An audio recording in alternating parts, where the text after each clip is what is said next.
Hey there, design enthusiasts. Welcome back to our Figma tutorial series.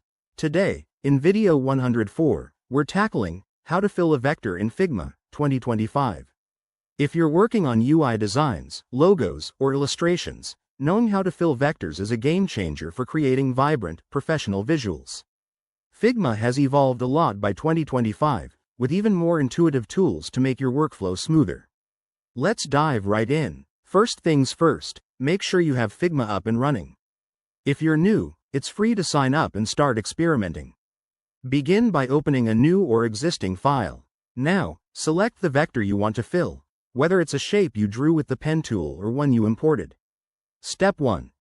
With your vector selected, head over to the right-hand panel. You'll see the Design tab.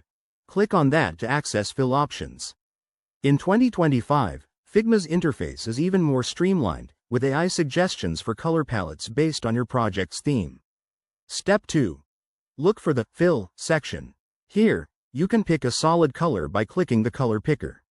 Experiment with hex codes, RGB values, or even pull from Figma's extensive color library. Want something more dynamic? Select Gradient from the drop-down and choose linear, radial, or angular gradients.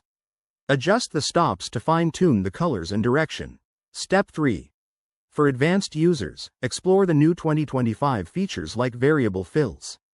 These allow your vector to automatically adapt colors based on design systems or themes, saving you tons of time on updates. Once you're happy with your fill, preview it in Figma's responsive mode to see how it looks on different screen sizes. Finally, hit save and export your design if you're ready to share it.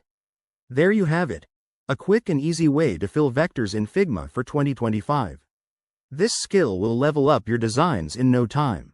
If you enjoyed this tutorial, give it a thumbs up, subscribe for more tips, and drop a comment below if you have questions. Thanks for watching, and happy designing.